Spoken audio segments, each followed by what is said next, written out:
Takže Vlado, sme prakticky 24 hodín po zápase. Ako sa ti vlastne utriedili dojmy z toho zápasu, kde hľadáte hlavné príčiny prehry? Tak Super bol lepší, tak to je odpoveď jasná. O tom je futbal, že našu chybu každý potrestá a minimálne takú kvalitu, aby sme sa presadili smerom dopredu viacej. Je to škrípavo? Mali sme jednu strelnú bránu počas celého zápasu? Tak to je tá predchádzajúca otázka proste, že tá kvalita súperov vás nepustia do toho, čiže je to o agresivite, o osobnom súboji a tak to je. Vladimír Vajs starší prišiel medzi novinárov evidentne nervózny. Tretia otázka priniesla nasledujúcu reakciu.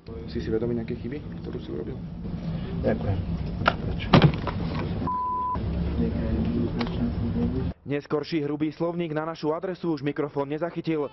Tréner aj hráči sú pod obrovským tlakom, ale to neznamená, že budeme donekonečna tolerovať neodôvodnené hulváctvo. Veľká škoda, že sa to celé udialo pred našim rozhodujúcim súbojom s Talianskom. Z Pretórie Miroš Paček, televízia Markíza.